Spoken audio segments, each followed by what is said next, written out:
Thank you, Nara, for inviting me to be here today. Thank you very, very much, Herman, for the invitation. I like to start just saying that poultry in general, and specifically domestic poultry or intensive produce poultry, are omnivorous, as we are. So they like and they can eat animal proteins. The agenda for today pretends to briefly discuss about some global challenges, some industry challenges, specifically poultry industry, and then some opportunities as well.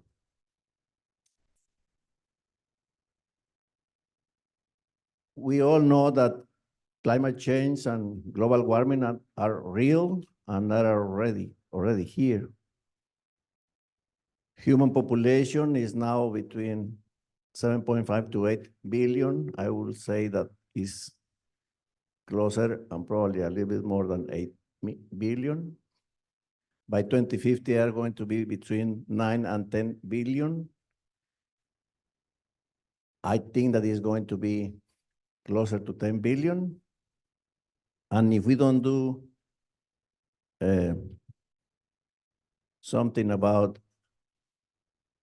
food waste from our tables and from the grocery stores, by being 10 billion, we will need close to 100% more food. And then sustainability, as we started hearing this morning, is something that we need to produce that amount of food under different standards. Some other challenges are diseases, global diseases, avian and human influenza, for example, COVID, ASF for swine, and BSE for beef, which is very important one on this topic that we are going to discuss. About the industry challenges, we all know that raw materials are going up and very volatile every day. And last year was a very good crop year for corn, for example, but the reduction was not as low as we expected to be, as used to be a few years back. Just when I started working in my last job, the bushel of corn was 1.85. And since several years already have been a lot more than that. It went all the way to 8.5. Now that we feel good about that is being reduced somehow, but it's still far away from where EU used to be. So that history is not coming back anymore. For soybean meal, the second major feed ingredient in poultry rations, the same. Now, last year the crop was good, not good enough to reduce the price as the low we wanted, but still good year. So this year is going to be very low feed price for the industry compared from a couple of years ago, but it's still a lot higher than where it used to be. For this, when I started my last job, the ton of soybean meal was 132. Now is 475. And that history, even when it is very recent, is not coming back anymore in our lives. So the life cost of broiler feed, even when the feed ingredient cost is the main one. Nowadays, especially after the pandemic, the COVID pandemic, labor has increased a lot. Not only has increased, but also we don't have enough labor. So this separation of lines here has been used because of labor and other major input cost getting higher and higher, even separated from the feed ingredient cost, which is the main one.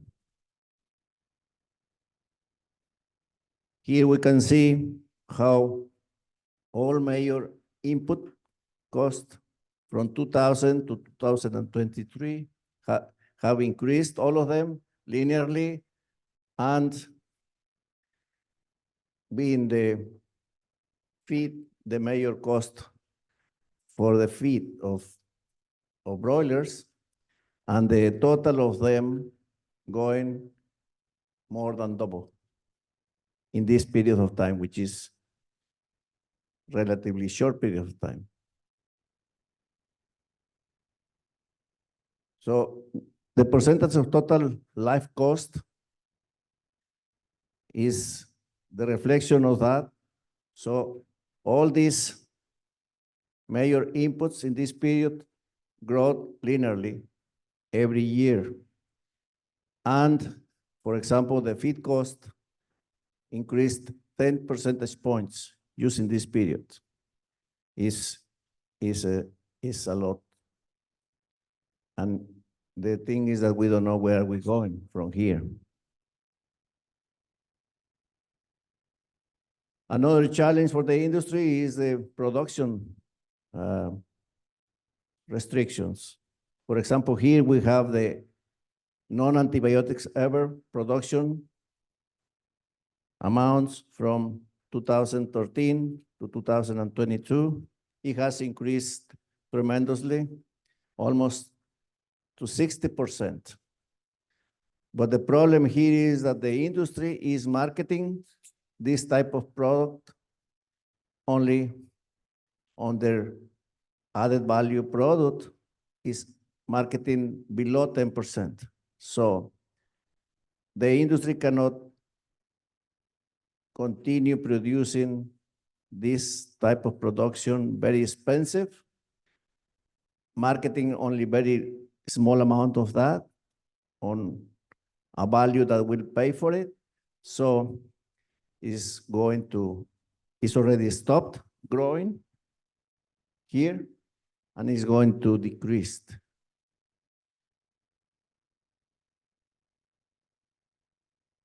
Here we can see the profitability of last year for the industry. We started seeing here in 2022, decreasing the profitability for the industry, and then the whole 2023 was a very, very negative profitability value for the industry because of the several challenges. And then one is the production restrictions like NIE and some others that is very expensive and you cannot get the value back from the consumer.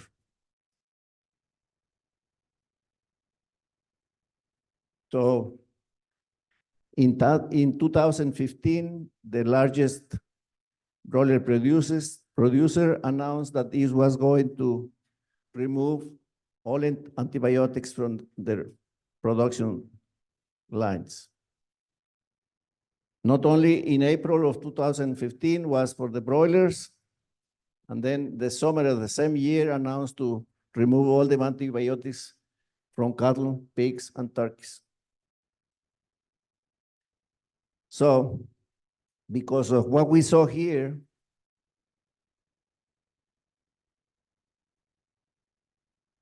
now they're just 8 years later,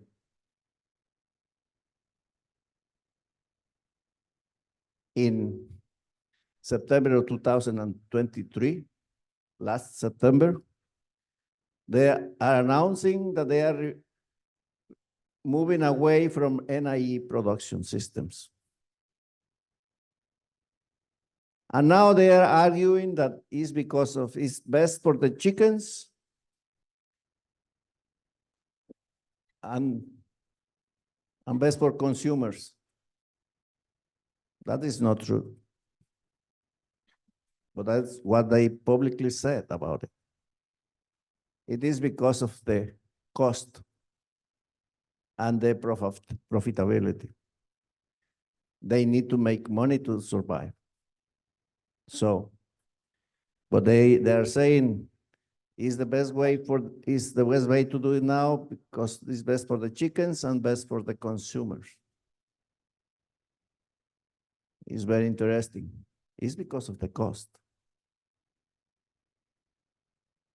So there is always something that it needs to be done, because if not, the business can be on risk. But there is always opportunities to deal with all these challenges.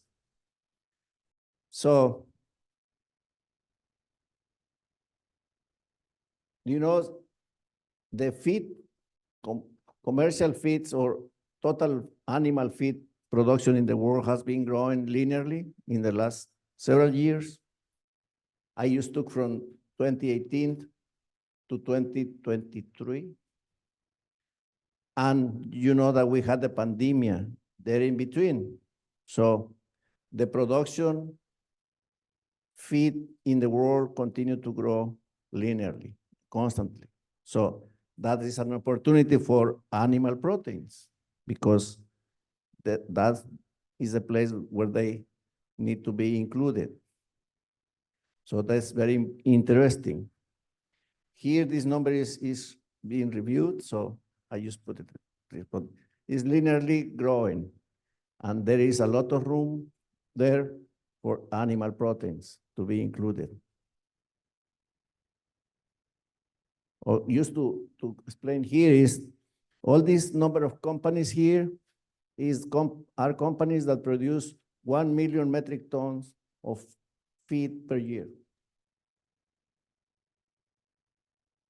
That's growing linearly with this number of companies producing 1 million metric tons of feed per year. So this is very interesting. This is the feed cost per ton through 2022. I like to get your attention to certain points. Here are the feeds, the type of feeds being used at the industry, the broiler industry or the poultry meat industry. And here are the feeds that are being used. All are there here. This is real data for billions and billions of broilers being fed with these feeds. Here we have the first big crisis on feed, raw material prices in 2004. Then a very big one in 2008. But the important part of this is that they never go back to the same point they started. They sometimes are adjusted a little bit, but not necessarily go back. Then another big one, 2012, 2013. And they get adjusted, but never went back to the place they were before. So another big increment in 2021, 2022. And we don't know where we're going. Very volatile markets, very uncertain climates for agriculture. So we don't know where we're going. It's very important now to look at this part for Mexico. In Mexico, as you know better than I, meat and bone meal, beef, was banned from being imported into Mexico in 2004. Was since 2003 at the end, but implemented the 1st of January of 2004. Here. And then it was allowed to come in back in 2020, 16 years. because of BSE. But right after, a few years after 2004, here, the risk of BSE around the world was very low, especially from the US. So let's say somewhere here. And why we stay all the way here? Sometimes politics, sometimes they have the cards to negotiate something else. For whatever reason, not necessarily a good reason, or not necessarily technically supported, a good reason, was still prohibited for all this period of time. So 16 years. And it was exactly here, all these increments. When there is as we are going to see later, there is a product that helps us a lot with dealing with these challenges. So it's a coincidence or circumstances that are there, but it's very interesting for our country, but for the industry in general when things like this happen. So what we did at that time, remember those increments, one by one, very big ones. There is something there that you can do. But normally we do this type of things when we are an emergency. Nobody wants to take risk when there is not an emergency. So when there is an emergency, even if you want to take the risks, your boss will tell you to take it, to do something. So here, 2004, you remember. Then here, 2008, you remember. Then here, 2012 and 13, you remember those very high raw material price increments. Then 2022. What the industry did, or what we all did, was just to reduce the energy levels of the feed, the calorie levels of the feed, because it's the most expensive nutrient in poultry feeds. We just reduce them because it was very expensive.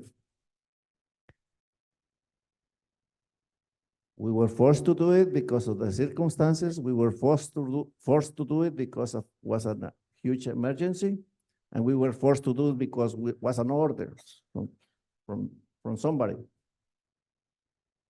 And you know, nothing happened with performance. The broilers continue performing every year better and better. So we were spending money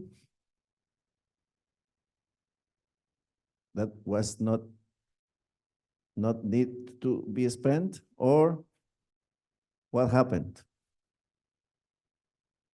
It's very interesting. And we don't know where we're going from here, but just to do this is very important to build and review your data. The information is always there, so build it inside, analyze it, and you will find the answer. Because all these events here were emergency events. And nothing happened with performance. So we were spending more and more without reason, or what happened? It's very interesting. More opportunities that we have with all those challenges. We have here annual feed conversion ratios, the blue line, going lower and lower and lower every year, very consistent. What about average live weight? Increasing every year and every year, very consistent. This is sustainability. Not the sustainability that is a fashion now, not the vocabulary that is being used now, not the way it is presented now. But this sustainability way to look at it has been since intensive poultry or any meat domestic animal production has been in place, because the improvements are continuous every day, every year. So that is sustainability, pure sustainability. Genetic improvements, husbandry improvements, management improvements take us to this continue improvements in feed conversion, this continue improvements in daily gain weight. So that is pure sustainability. But we need to talk about it. We need to make people know about it. And this type of sustainability is bigger than any other type of sustainability that people are talking about these days. Because this is huge. Let's say with the same amount of feed ingredients, if you want to spend the same amount of feed ingredients, you can produce a lot of more meat, because you already have that amount of feed ingredients. You can produce a lot of more tons of meat. Or you want to keep the amount of meat the same, you need a lot less amounts of feed ingredients. What do you prefer? Based on your necessities. But this is pure sustainability, better than any other one. So far, I don't know if next month we will learn about a new one. Here we can see something the same. The blue line is the days we need to get a broiler grown to 5 pounds. Every time, less days we need to get a 5-pound broiler. And calorie conversion. Calorie conversion is the same as feed conversion.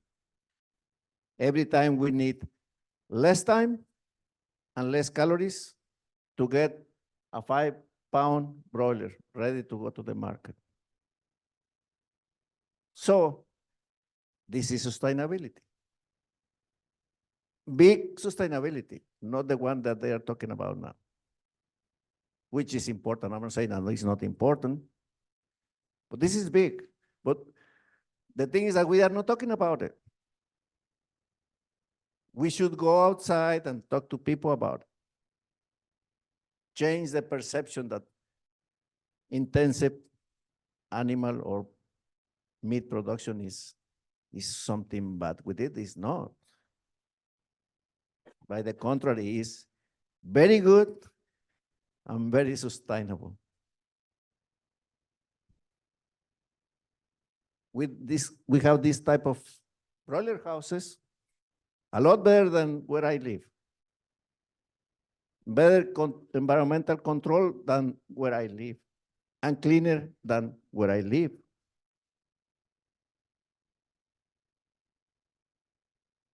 And where is the welfare problem? Is not. They are under better conditions that most of us are.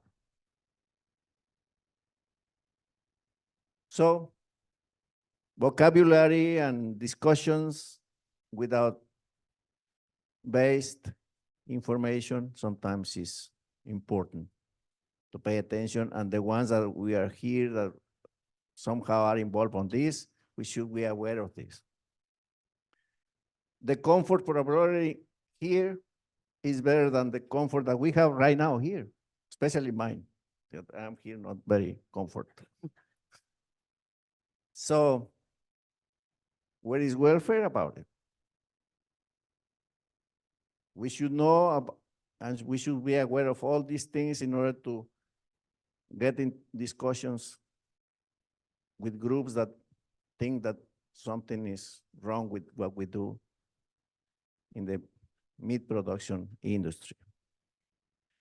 These are laying hen houses with better comfort for the animals than on a daily basis we live. So what is the problem with that? Here we can see for table X how very quick and very recent improvements, but big ones. Let's talk about it. For example, total age in 1990, just 30 years ago. 72 weeks total age, 52 weeks in production, producing 280 eggs per hen house. Each hen in this period of time was producing 280 eggs per hen with a productivity of 76.71%, 30 years ago. Okay, just by 2000, 80 weeks total age in production, the production cycle 60 weeks, moving from 280 to 350 eggs per hen house. It's a lot of increment, 70 eggs per hen, more in 10 years. A lot higher productivity. 10 more years, 90 weeks of age, total age. 70 weeks production cycle, but 480 and 411 eggs per hen. The productivity for that period didn't change very much, but the number of eggs did. So 10 years later, just very recent, 2020, now the flocks are all the way to 100 weeks of age, 80 weeks in production, and 500 eggs per hen housed. That is a lot. In Mexico, we used to calculate that we had 1 hen per person, and was our consumption for a year. And every time we had more than 1 hen per person, the price went down. When we were 1 and 1, we were on balance. And when we had less than 1 per person, when we had those major diseases, the price went very high. So now we need more people, because each hen have a lot of eggs, but not only pieces of eggs, because this age of these birds, about after 40 to 50 weeks of age, and after, those eggs are bigger and heavier. That means more mass eggs, more protein, more everything that is included in that egg can be achieved by each egg. So, and the productivity is now close to 90%.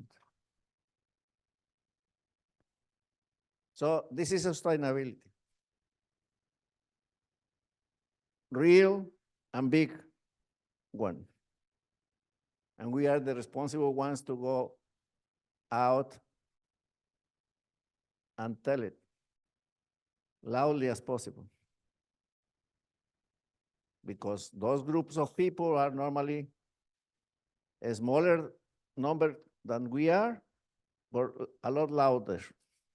So we need to know this in order to go there and defend,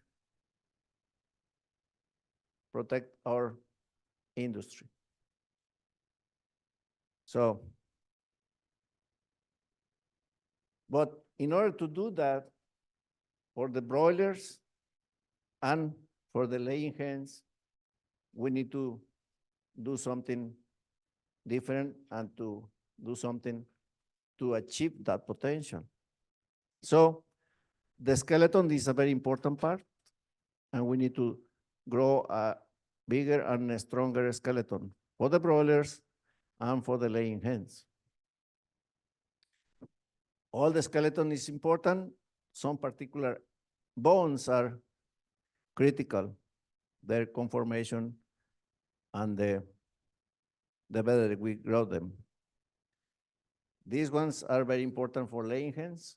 All the skeleton is important. Some bones are very important. These ones is very important for laying hens. We need to build them stronger because, as I told you, we have more eggs and we have larger eggs.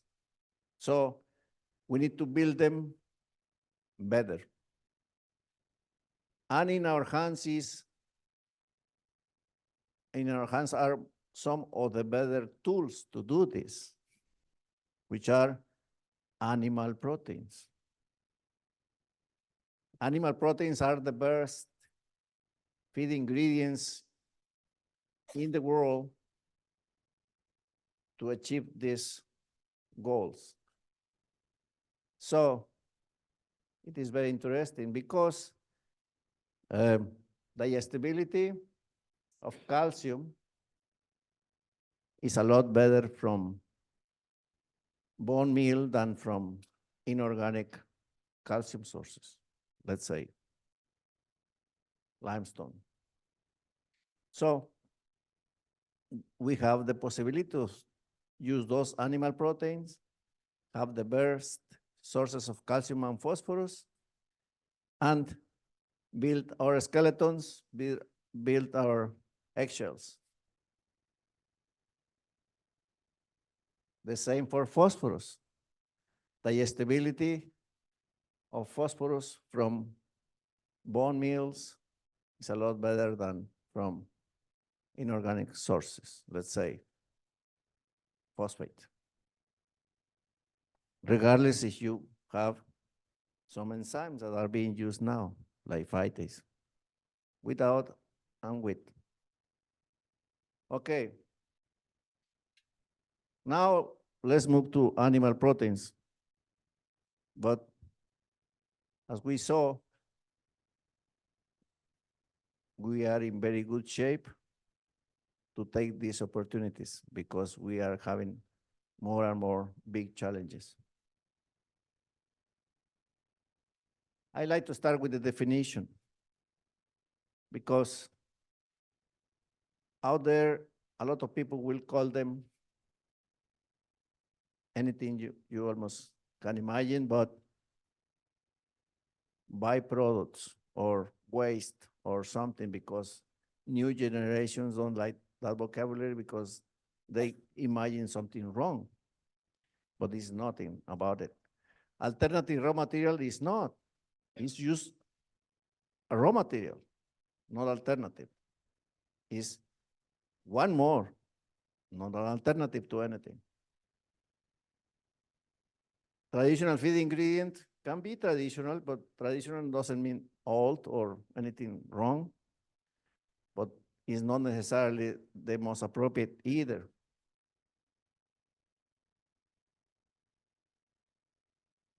It's not moving anymore.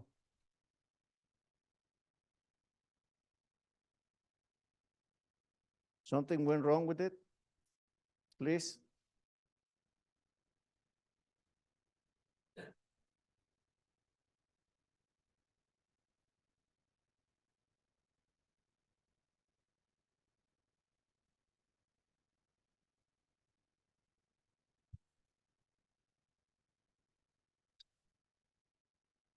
Okay.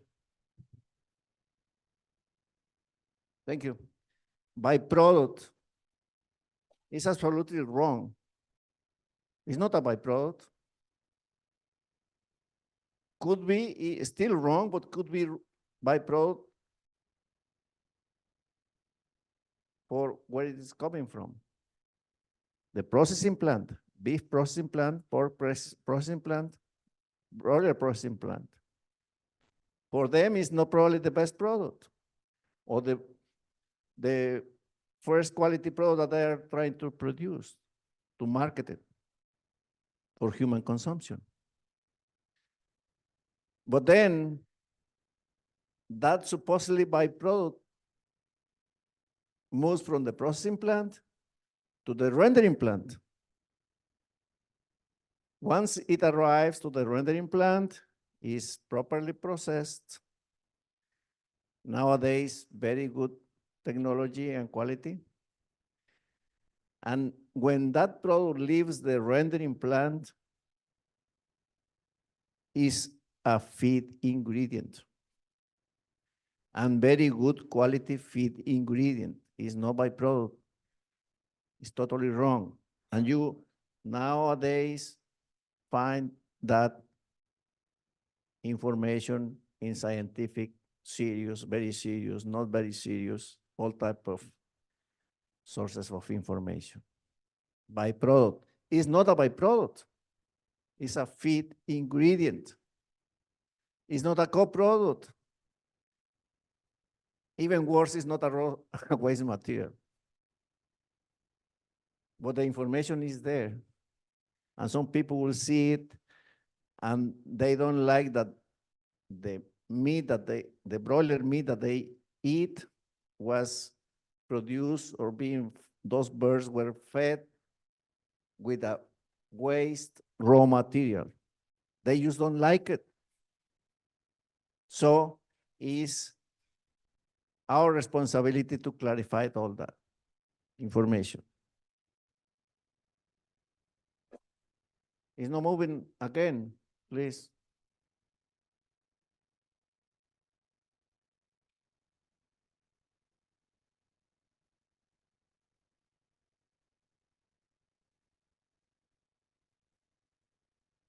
It's probably because I'm very slow or something like that.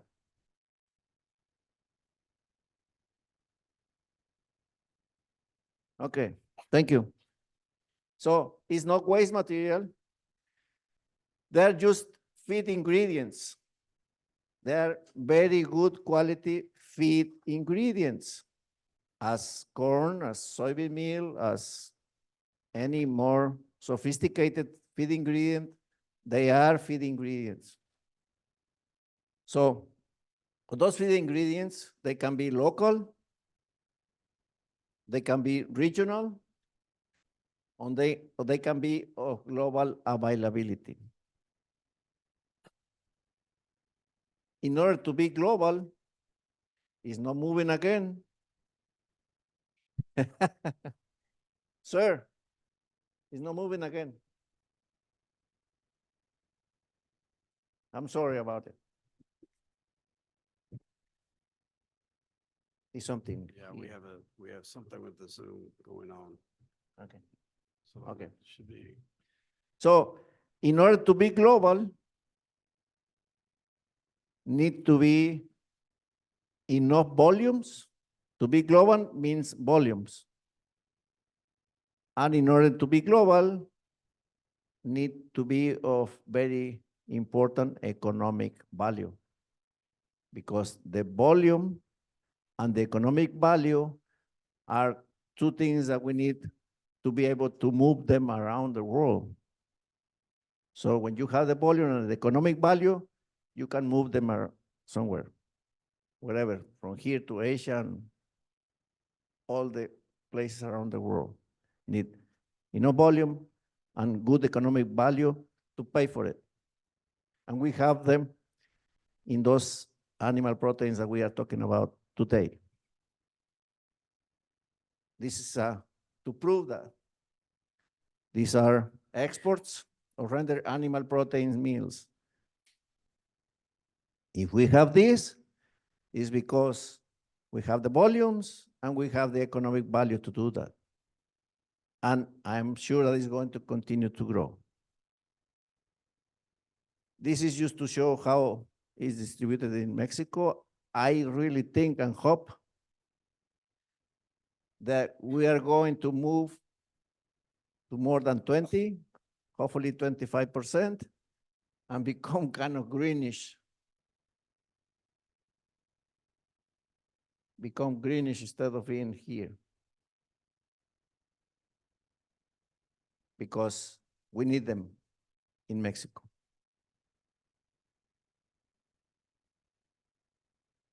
So, what is wrong with feeding pigs and poultry animal byproducts? I put those byproducts in red because there is no byproducts. Pay attention because there are several times that red name. Byproduct. There is no byproduct. It's animal proteins.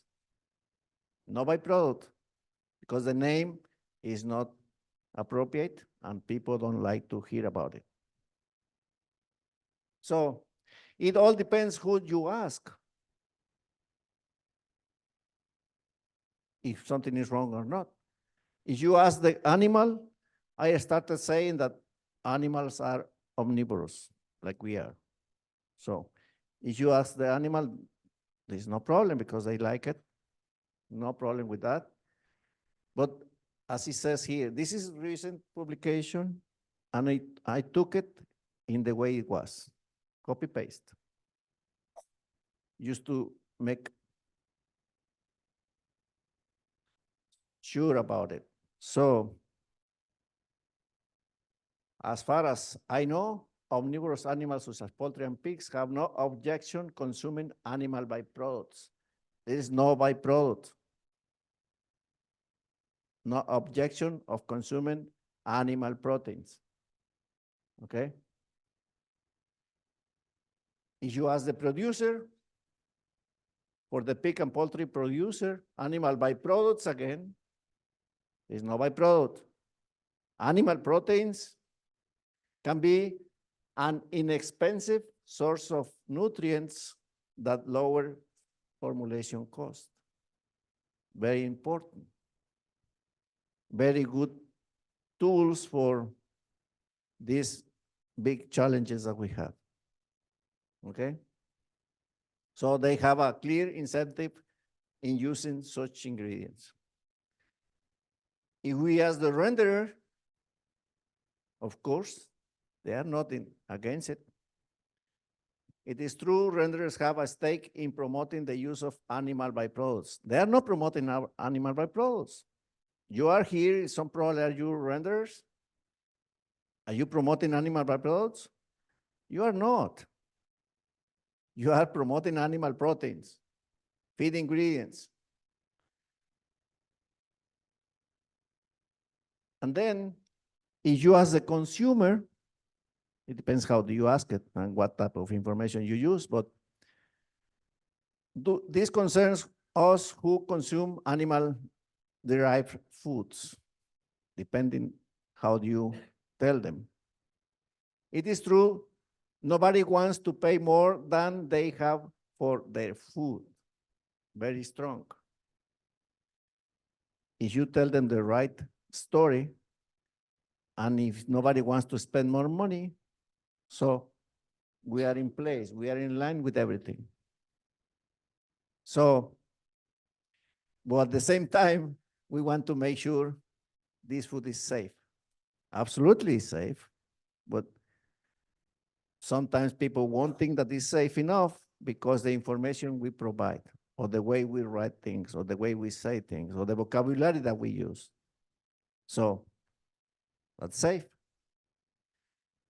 And history has shown this to be always the case. Something will grow in history, and then sometimes if we manage them properly and we work on that, we can take them back. We can change the story and go back to the original point we were. So I got this study, large study, very expensive and time-consuming study in Europe, because they had a story similar to the one in Mexico, probably a little more radical, I would say. I'm not sure if that's proper to say it.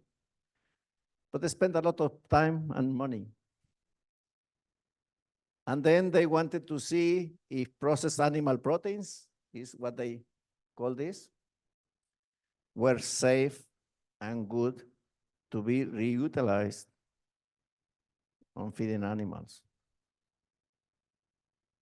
First, we knew that before, and first, they didn't find out anything new about it, but they spent a lot of money and time. So they spent 20 years without the experience of animal proteins. At the beginning was of BSC, it's fine, as we did in Mexico at the beginning, for probably a year or two, not 20 years. So because it becomes politics, it becomes something else, and then a year or two can become 2 decades of wasting money or being not efficient, contaminating even more because you had to get rid of those animal proteins. So was important. And this, finally, they discovered that was okay to use the animal proteins again. 20 years of waste time.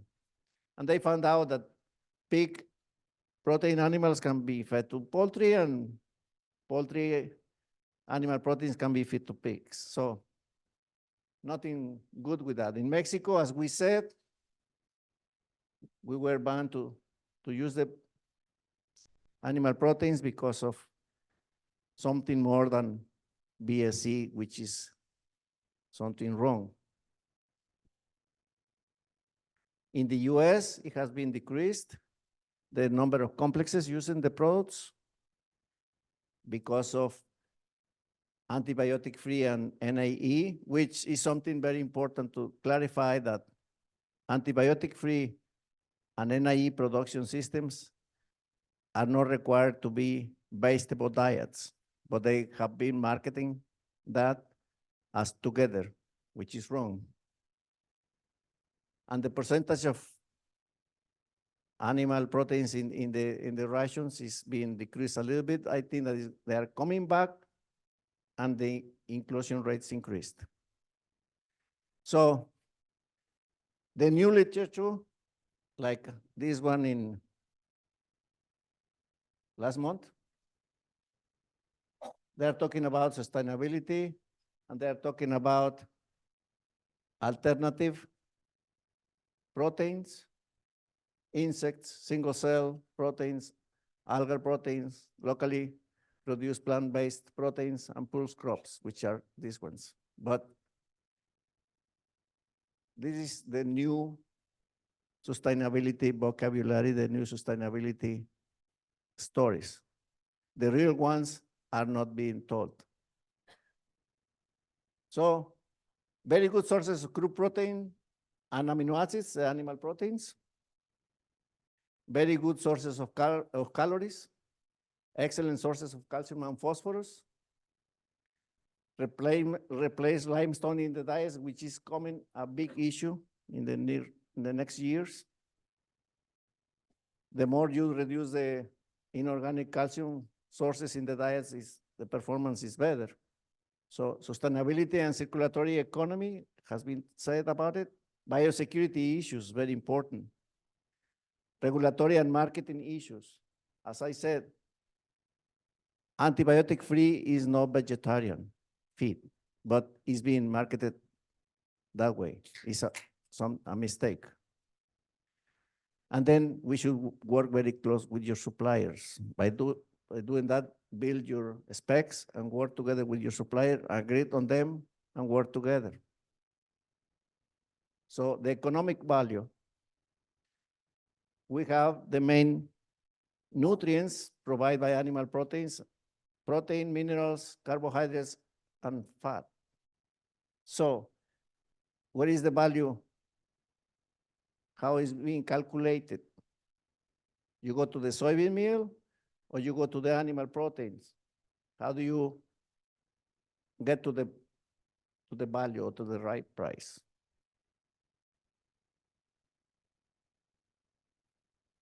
Most companies in Mexico price the meat and bone meal or buy the meat and bone meals by crude protein units.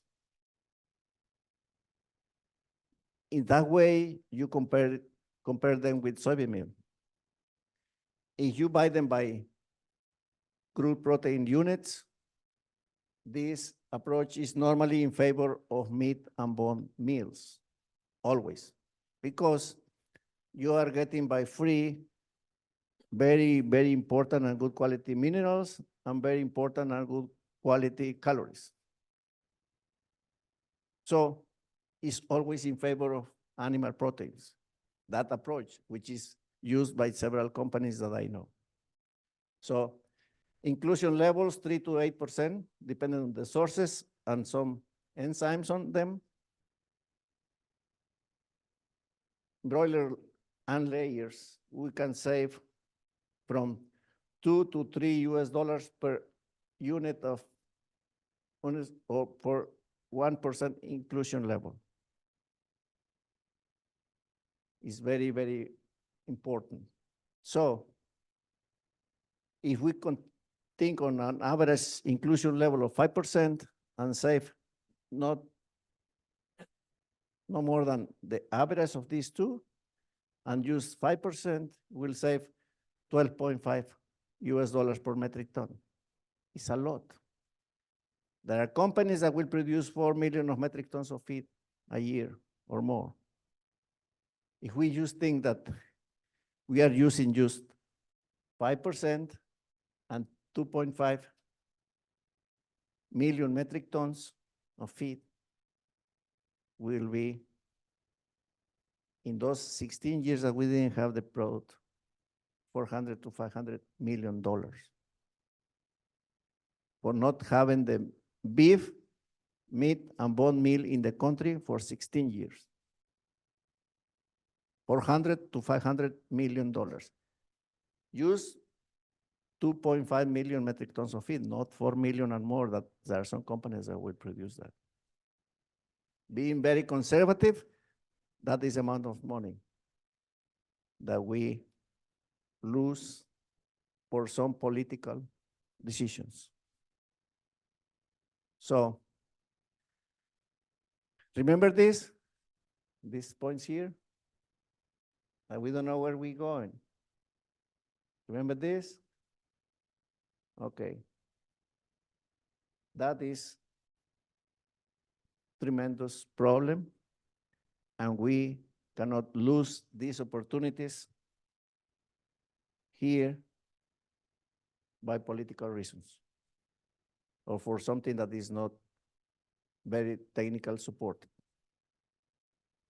because it is very bad. So once you have your proteins coming in, analyze them and have a very close picture of them in all the different locations.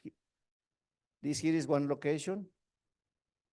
Oh, is beef animal protein, and this is another location. Variability now is very, very good because not only the processing plants are better technologies, and the raw material from the processing plant to the rendering plant is more stable all the time, but also the rendering plants are very good technologies as well. So the variabilities are very, very stable today. So quality is better. The same, you take samples, send them to an external lab, good reference lab, analyze every now and then. You will find the concentrations of your amino acids, for example, very good, the most important ones. So also do some digestibilities. Some external labs, very good reference labs, every now and then you analyze them. So you build your data. Here we can see digestibilities, extremely good compared with a few years back. So because it's the processing quality now. So pork, the same situation. We import a lot of pork, meat and bone in the US. Actually was the only one we were allowed all those 16 years that beef was banned. So we have poultry, also analyze them, take data from several samples, and you will see every time more and more, a lot more stable. Feather mill is a possibility. You analyze it and you work very close with the processing plant, with the rendering plant, and it's a good source. Poultry byproduct meal or animal protein from poultry and feather meal, be careful with biosecurity. So companies in Mexico will produce it, but consume themselves. They don't buy from outside because of biosecurity. Insects, I don't know anything yet about them. If they come to the market and grow in volumes, I hope that is going to be additional after we consume the whole thing that we produce in animal feeds, animal proteins that we have currently, not to replace them, is my hope. So in summary or conclusion, animal proteins have the potential to be excellent feed ingredients for poultry. Is what I can tell. I use them for several years. Good sources economically, good sources for quality of the meat you produce, for the eggs that you produce. In perspective, I will say transparency and ethics is more important every time for new generations. Sustainability. At this industry, we have huge sustainability already, so put it outside to people. Information and vocabulary is very important. And participate on the debate. Don't be afraid. We have the information, the real information. So let's go outside and participate on the debate because it's very important for the future. And then adopt all these things here because are now everywhere. So sustainability, feed quality and reducing loss and waste, reducing emissions, all those things are already in place in several information sources, so adopt them and try to follow them and report on them. So thank you.